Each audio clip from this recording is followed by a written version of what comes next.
you only get a few of those where you just get to stand there and appreciate 60 to 70,000 Chiefs fans rooting for it. So I always embrace that moment, man. It's fun. And, hopefully I got everybody fired up.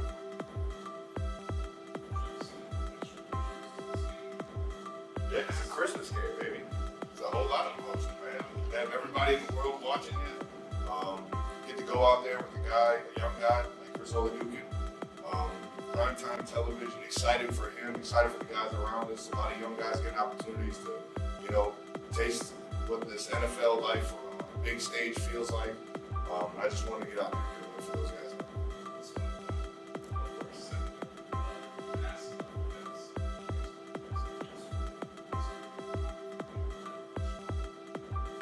No, the only time it ever crossed my mind is I was driving in the other day and I saw how much the Powerball was. And I was like, man, if I could just win that,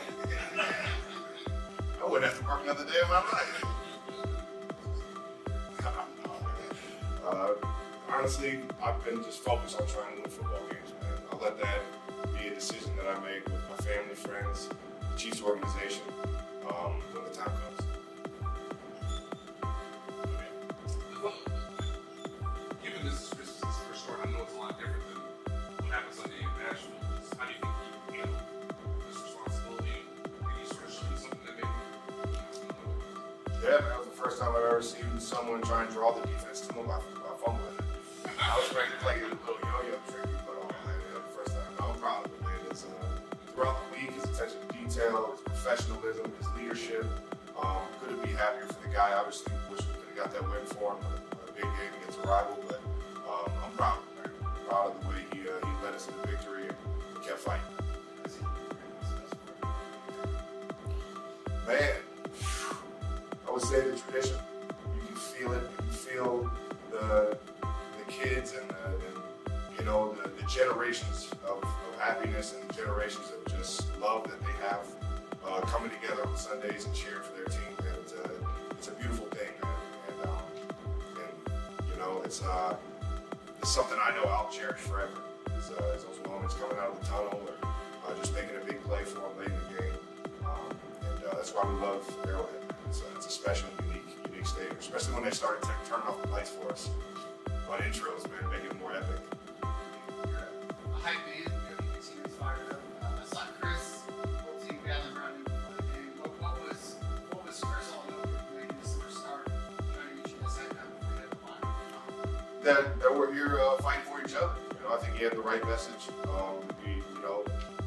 We're a team, no matter what this record is, we're out here fighting for each other. You're gonna wear the Chiefs arrowhead on your helmet and come out here in a red jersey in front of this crowd, and you're gonna give it your all. He was just making sure everybody knew that he was ready for a dogfight and that he was going to lead us to victory, lead us into the game.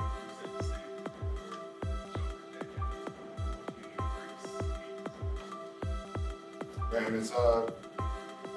it's something that I take as like second nature at this point, man. I've followed big Coach Andy Reid, baby. And he's done it the right way. He's done it with integrity. He's done it with a lot of love and a lot of care for the people around him, not only just players but coaches as well. You guys have seen his just the coaches underneath go other places, have success, and he tries to build everybody, make everybody the best possible player, coach, or whatever their position is in the building. And it's just second nature to me at this point, following his lead, making sure that I'm doing everything I can to keep everybody focused, locked in, having fun, and trying to win football games.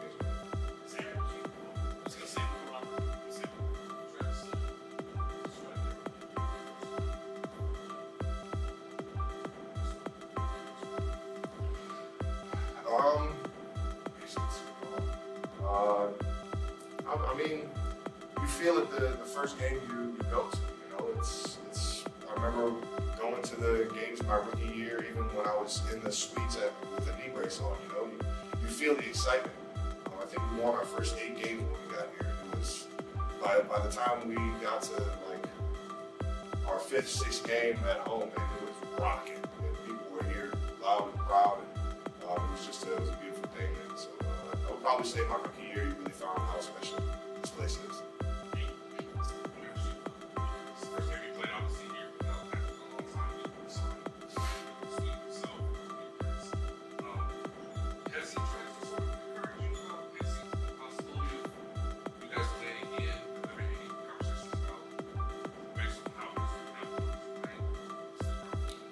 I haven't talked to him about that.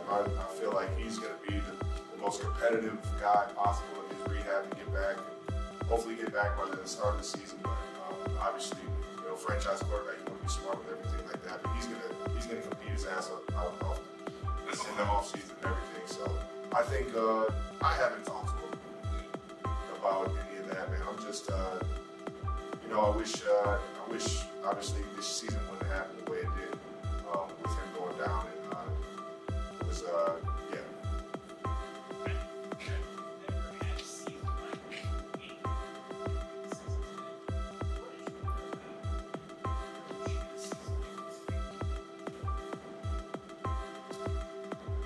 I mean, you go through ups and downs of seasons, and you find yourself in situations where you gotta circle the wagons, dig yourself out of a hole. And I know Coach Reed from day one has always been that guy that's going to lead us through all of that, and be the main one that raises his hand and says, "I need to be better for you." Put the accountability on him, even when it may not be that. But he's showing everybody, I'm going to keep upping my end. And it never sways. That's what makes him the greatest coach in the world. He's nonstop, always there, fearlessly in front of everyone, leading the way and showing them how it's done the right way with integrity. And that's why we love him. Thanks, Travis.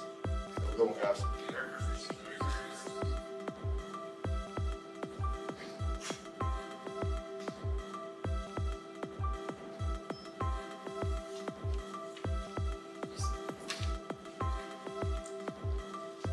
Taylor Swift spent Christmas Day in a place that has become unexpectedly familiar over the past year, Arrowhead Stadium. While most people gathered around trees and fireplaces, the global pop icon was cheering from a private suite as her fiancé, Travis Kelce, took the field for what may have been his final home game of the NFL season with the Kansas City Chiefs. Arriving alongside her parents, Swift turned heads in her signature red lipstick and a matching red bomber jacket, smiling warmly as cameras captured her entrance.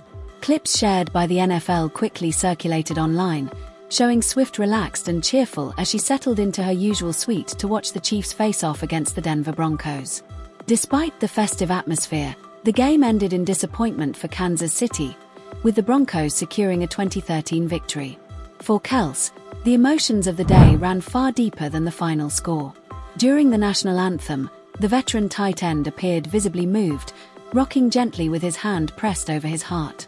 When he later emerged onto the field, he brought his familiar intensity, striking his iconic archer pose amid flashing lights, smoke, and roaring applause from the Arrowhead crowd.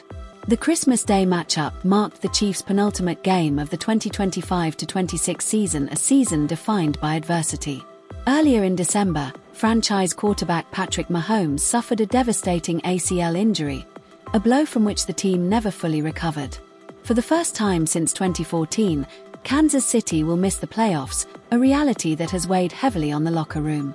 The Chiefs' final game of the season will be on the road against the Las Vegas Raiders at Allegiant Stadium in Sin City, though the exact date has yet to be announced.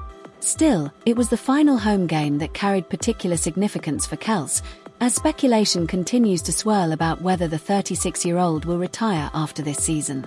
Kelce has neither confirmed nor denied the rumors, but he addressed the subject following the loss to Denver, according to ESPN.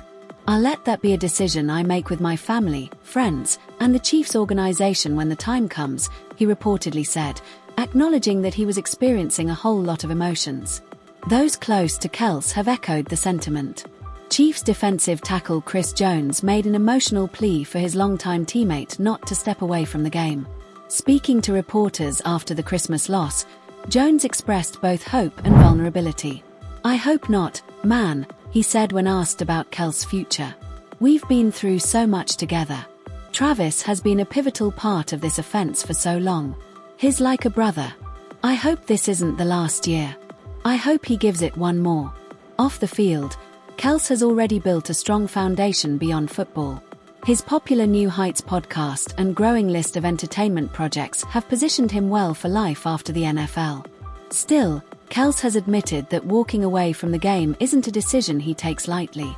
In a pre-recorded sit-down with Amazon Prime Video ahead of the Christmas Day matchup, Kelce opened up about his uncertain future. Speaking with Chiefs legend Tony Gonzalez, he acknowledged the frustration of the season and the sting of falling short. When asked directly whether the Broncos game might mark his final appearance at Arrowhead Stadium, Kelce was honest about his doubts. "I think I'm still searching for those answers," he admitted in remarks later cited by the New York Post. "The way this one ended left a sour taste in my mouth. I feel motivated, but I've got to make the right decision for me. And if I do want to come back, the Chiefs have to be willing to bring me back too. It's a two-way street." As he weighs his options, Kelce often turns to his older brother, former Philadelphia Eagles center Jason Kelce, for perspective. Their bond and shared experience in the league have been a source of guidance during this uncertain chapter. Despite the unanswered questions, Kelce made one thing clear: his love for football remains strong. When asked what would keep him playing, he pointed not to accolades or contracts, but to the emotional pull of the game itself. "I know when it's over, he said. "I still have a lot of love for this game. If I came back, it would be to answer that flame in my heart that tells me I'm not done."